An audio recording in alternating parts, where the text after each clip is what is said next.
Yeah, I had another spark today. Today is Friday, March 13th. Haven't done much, but I did have a couple songs in my head this morning. Listening to that Nora Jones podcast, and it was the episode with Dave Grohl. It was pretty good. I think subconsciously that whenever I listen to that podcast as I'm about to go to sleep, it kind of gets into my brain because it's pretty cool. She could just pretty much play like any song with any artist. It's pretty wild. It's a really good podcast. I'll link it on this post. I said I wasn't going to write a lot of new songs, but whenever my plans are, they're not really plans. I just kind of go with the flow with stuff. So there's an artist I haven't really paid attention to over the last decade or so, Kathleen Edwards. I think she's Canadian, but I did respect her songwriting a lot. Back her stuff now, I just kind of forgot about it. But this will probably be a spark to get back into Kathleen Edwards stuff because I know she wrote stuff recently. And yeah, she's Canadian. I remember 6 o'clock news. Yeah, I'm just going on Google right now. But that was the first one I probably heard.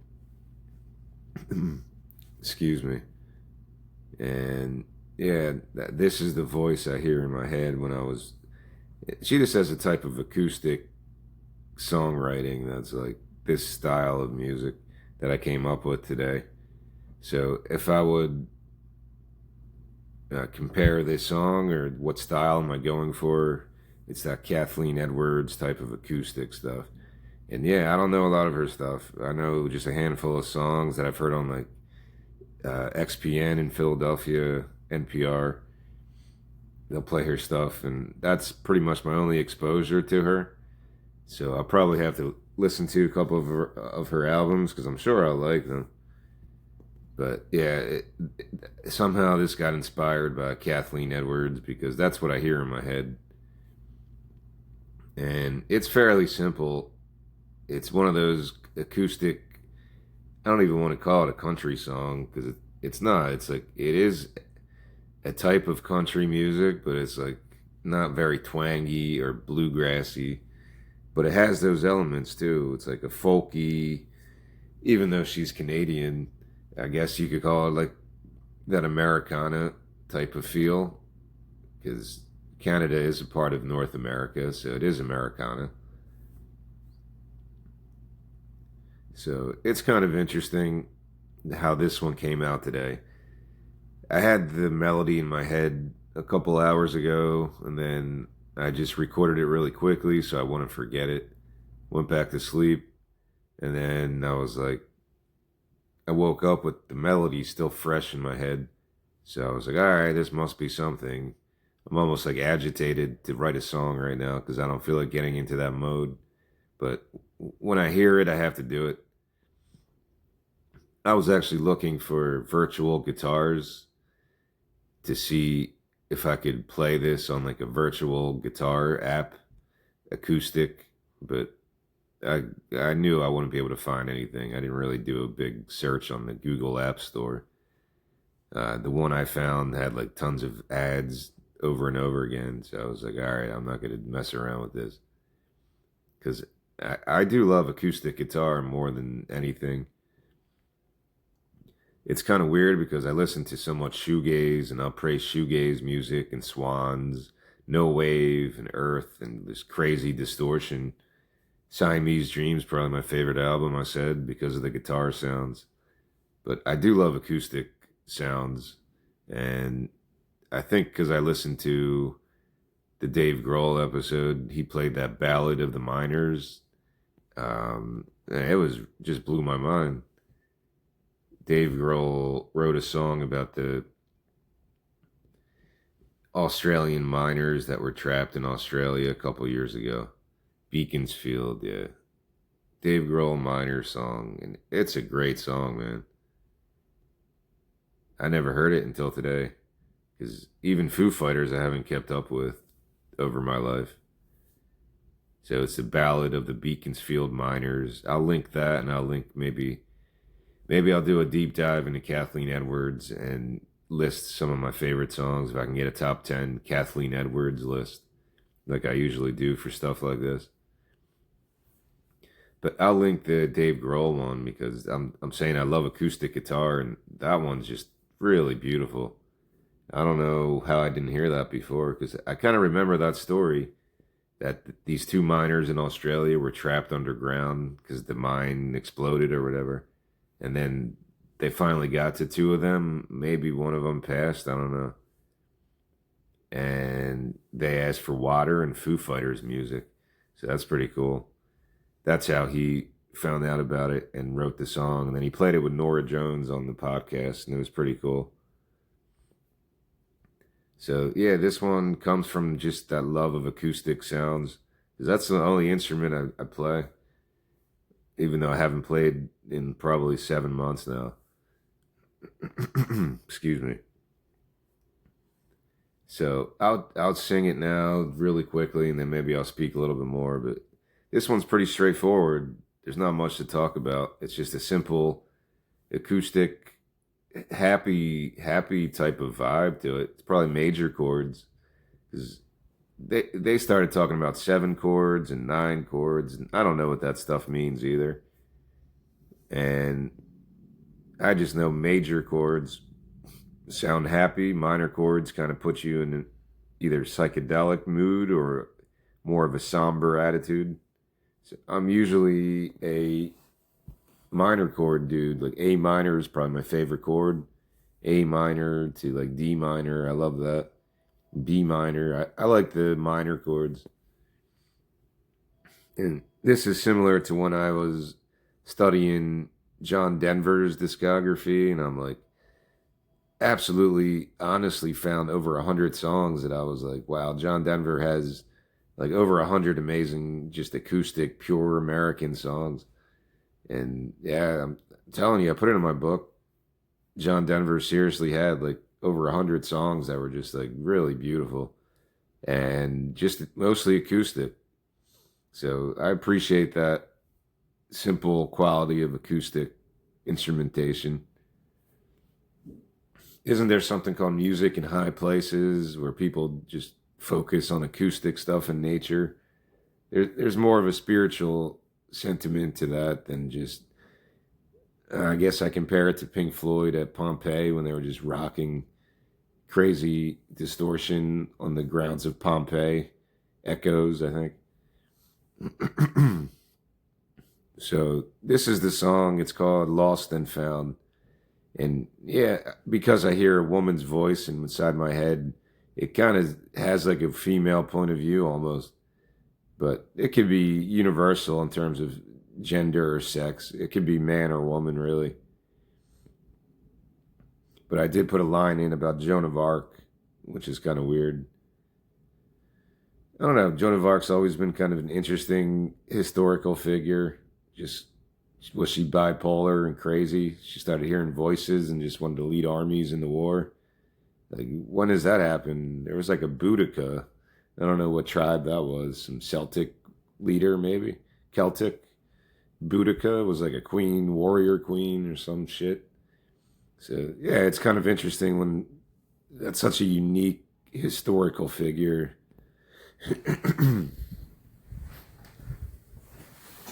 Yeah,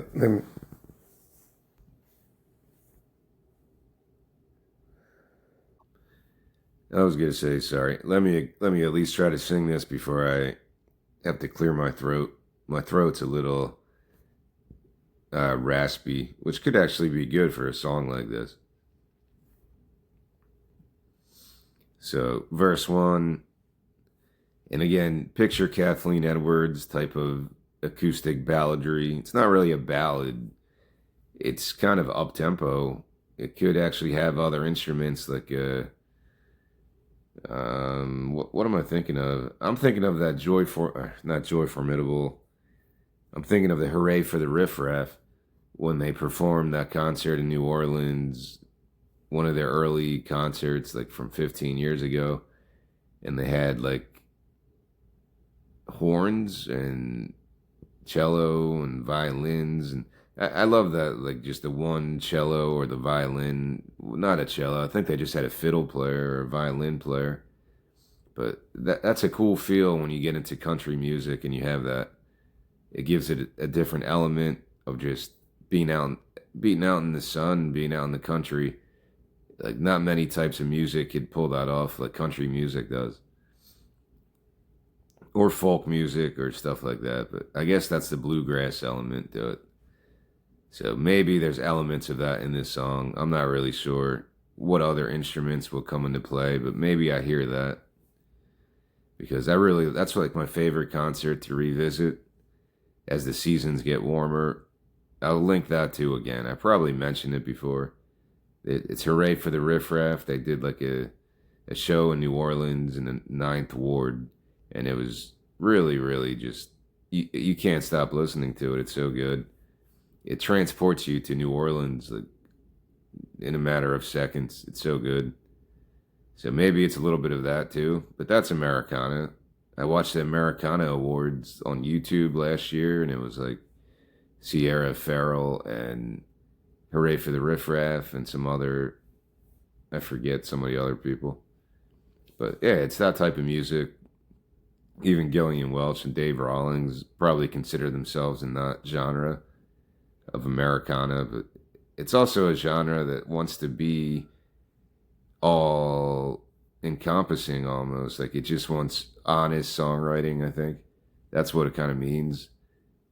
At least what I gather. Like Americana music, it's supposed to be just honest, open stuff. Like no, not that it shouldn't be commercially viable, just more, I don't know. I don't really know what I'm trying to say. There's a difference between commercial country music, especially today, I think, and like more Americana stuff that's more heartfelt and less plastic. I guess I'll just say it like that. And yeah, there's probably some commercial country that I would like. I just don't really go into it. Right now, all I'm trying to listen to is Spanish music, so it's kind of weird that just this came out today from somewhere else. And I said I haven't listened to Kathleen Edwards. I don't know if I ever listened to like any of her albums completely, so I'll probably have to do that now. Uh, Last time I felt this way was that Adrian Lenker, and I was like, I don't really know her stuff, but she kind of inspired the song like a year ago, and I was like, I gotta listen to her stuff, but I never did. So I gotta keep up with listening to other people because I feel like yeah, these voices are in my head for some reason. It's not, I know who Adrienne Lenkar is and Big Thief, but I never listened to or connected to any of their albums on a major level. I'm probably even saying her name wrong, so apologies. Um,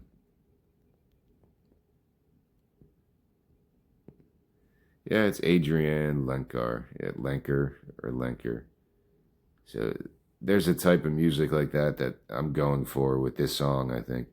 But it's basically, I just keep hearing the Kathleen Edwards voice. So it's like I'm writing the song from the female perspective in that way because I hear her voice in my head. But again, it could be for anyone, it could be for a man or a woman.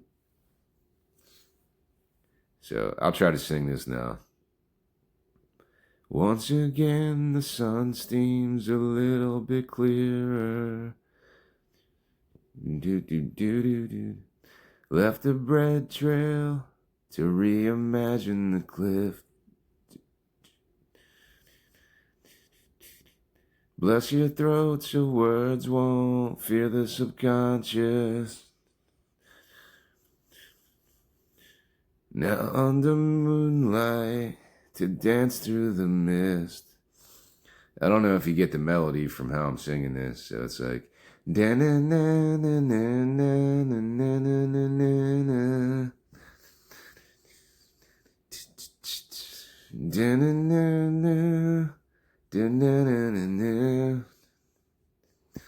Trying to change it up a little.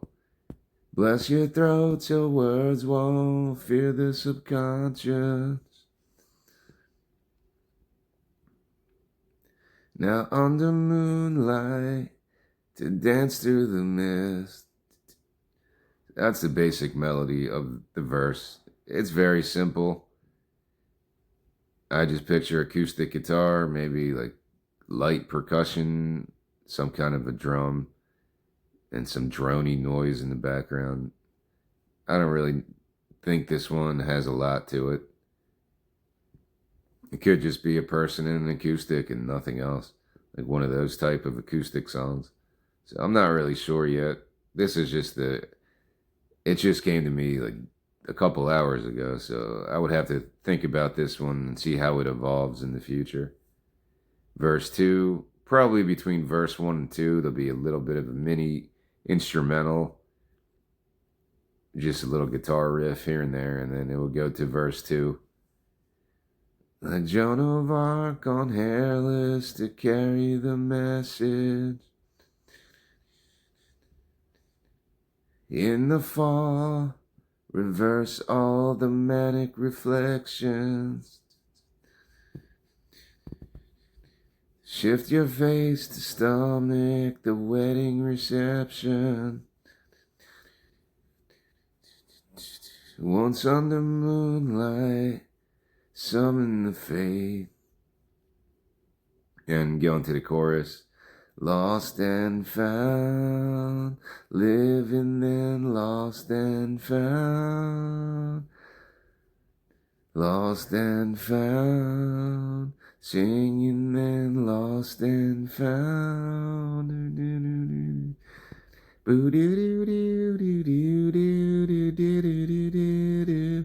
So you could put a guitar solo there and maybe make it more lively with a violin or something else, because that kind of works on a song like this to kind of make it more bright. I don't think the lyrics are depressing. It's just I don't even know what the lyrics are yet. Just that over and over again, going lost and found. You think you have a way, and then you don't. You think you have a way to find happiness or success in life, and then you don't. So then you try something else. That's probably where this song's coming from. If I had to put like a meaning to the lyrics, if there are any meanings, because I wrote these pretty quickly. These lyrics probably took about 10 minutes to. I really didn't try to get all too poetic about any of this shit.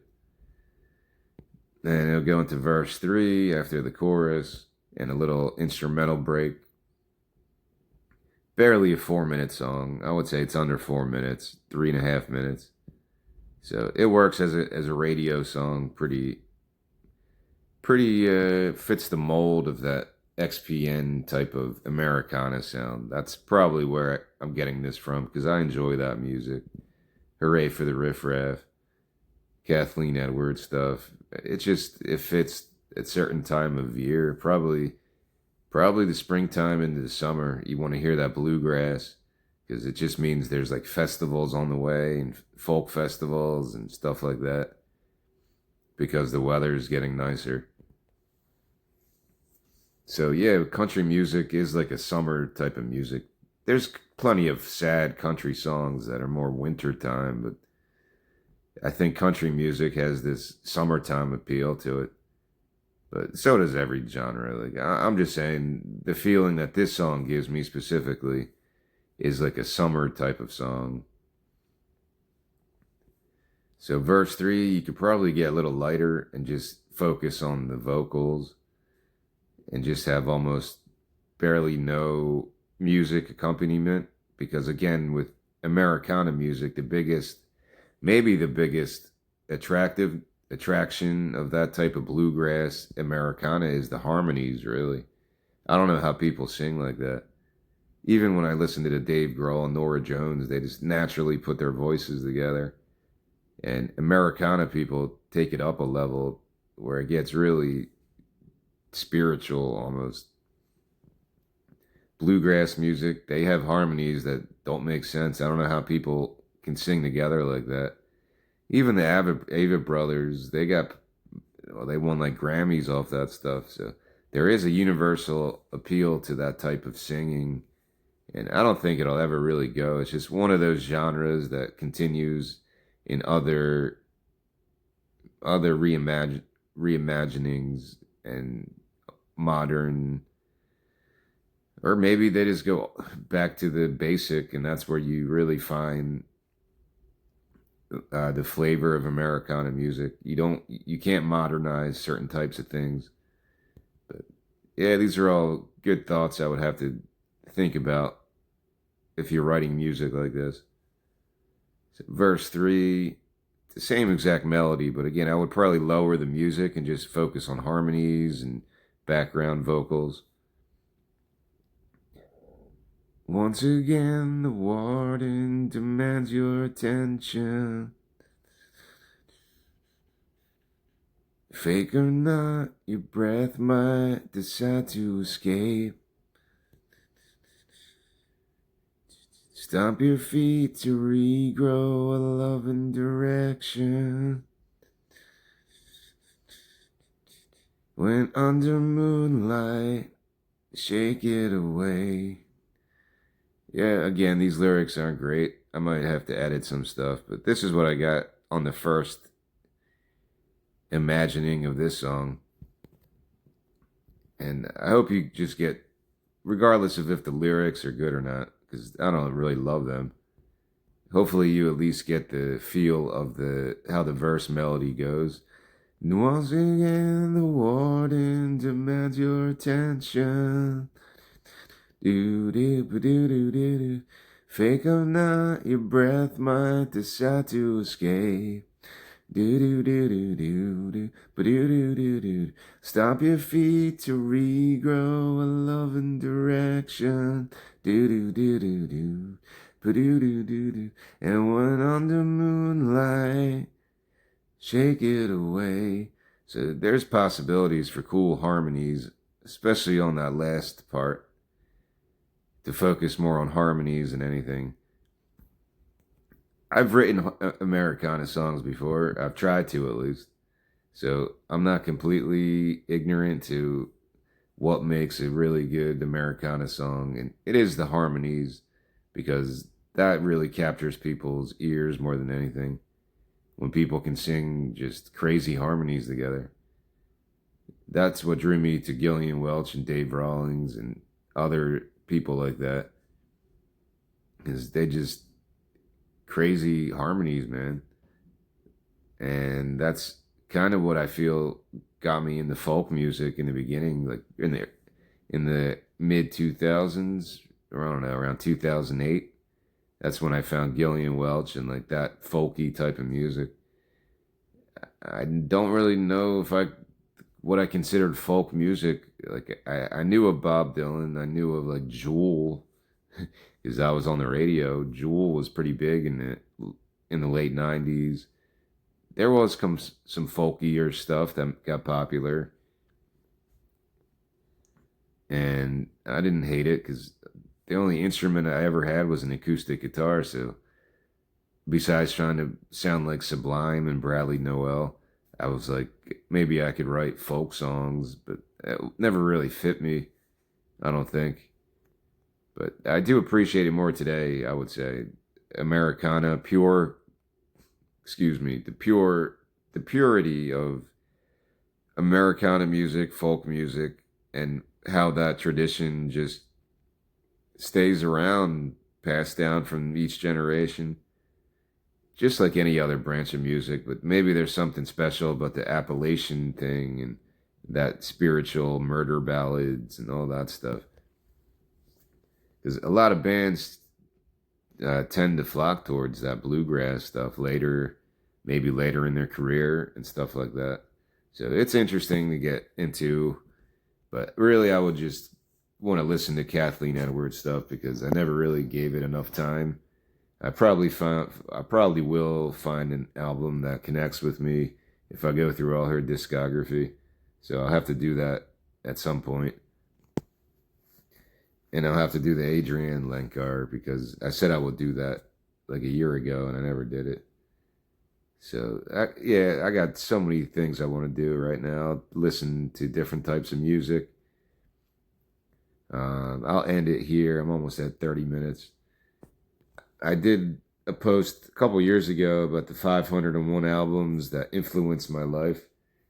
And I was like, well, what do I do now? What if I hear an album that I like? Do I just forget about it? So I made a new list. The first one didn't take that long because I looked back to my childhood, my teenage years, my 20s, my 30s, and I just put the 501 albums that were meaningful in my life. That list didn't take that long. I did that about 2 years ago, probably. After that, yeah, I started a new one. I haven't talked about it yet, but I have like 250 new albums that, not new, but that could be from the 50s, 60s, any era that connected with me. So I have 250 almost. I need one more album to add, and I'll share a post on that because it would be cool to go back because I forget even the ones I put on that list. When I listen to music, I want to remember what I listen to. I want to retain it. Like if I'm reading a book, I want to retain the information. So I just make a lot of lists to try to give me something to go back to later in life. I could be like, what was I listening to in my 30s or 40s? And I could go back and look at my playlist or list I make on AOTY, that website, and it would help me have that nostalgia of where my head was, what I was listening to. So I like making lists like that. And right now I have 249. This is my new list of 501 albums that influenced my life as a songwriter or just as a music lover. It doesn't have to be as a songwriter. Some of these are jazz albums or hip hop, and I never really perform stuff like that. I don't think I could ever perform rap or jazz or heavy metal, but I still appreciate that stuff. So it's really just a list of albums that instantly connected with me, and I thought, all right, this is something I would happily go back to over and over again. And yeah, I need one more album, and then I'll share the first 250 of that 501 list. And I'll just keep adding to it as I go throughout my life. Hopefully, this one took me about 2 years to get to 250 albums. These are albums I never heard before. There's even like Elvis Costello. I never gave him a chance to really connect with me, but one of his albums is on this list because it connected with me maybe about a year ago. So it's any album from new or old that just happens to catch my ear. I'm like, all right, how did I never learn of this before? So I'll share that maybe in the next week or so as I finish and I get to 250 albums. If I find one more album over the next couple days, which lately I've been finding all these great Spanish albums. I'm supposed to only listen to Spanish music, but after a couple days I gave up on that because I still enjoy American, keeping up with modern music or listening to English music and Western music. Not that Spanish isn't Western, it could be anything, but like yesterday I found a Spanish punk rock band and a Spanish shoegaze band from like Argentina, and I was like, wow, this is amazing, and I put them on a list automatically. So a lot of the newer ones I put on my list are Spanish language because that's what I'm trying to develop in my brain right now. And I've gotten a little bit better. I can read Spanish at this point. If it's very simple Spanish, I could recognize the words and the conjugation. But if I read like that Pablo Neruda poetry book, that took me like an hour to get through one poem because I was like, I don't know any of these words. It probably wasn't the best thing to start with because I'm still a beginner Spanish reader. But speaking and writing, I'm not really there yet. But I can read Spanish and understand it to some degree. I could put context clues and try to figure out, well, this is the Latin word. Of course, it's Latin, it's Spanish, but I can kind of deduce what they're saying sometimes. And I have an old book from high school because I took Spanish in high school. So I'm reading that, and that's helping me because those are very simple sentences about like very basic things, going to school and how many members, Hermosas, hermoso, hermosa, how many brothers and sisters you have, all the simple stuff. So I feel like I could read Spanish and understand it if I keep doing this like I'm doing it at a pretty reasonable pace using the Babbel app, but writing it and speaking it conversationally would have to come way later. Hopefully I get a little bit more practice with it. But that's everything today. I think I'm going to wrap this one up now. This new song, it's called Lost and Found. Again, it's inspired by Americana, like basically just I hear Kathleen Edwards' voice and that type of acoustic songwriting. So that's what I hear in my head when I wrote this song. It was one of those things again. I woke up and the song was just in my head.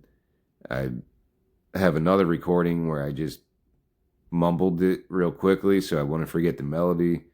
And then I went back to sleep. And then when I woke up again, I was like, all right, let me get this one down, because that's just how this process works sometimes. Sometimes it just works like this, one song at a time. But it came out pretty quickly, and hopefully you get the flavor of what I'm trying to create musically with this one. But that's all.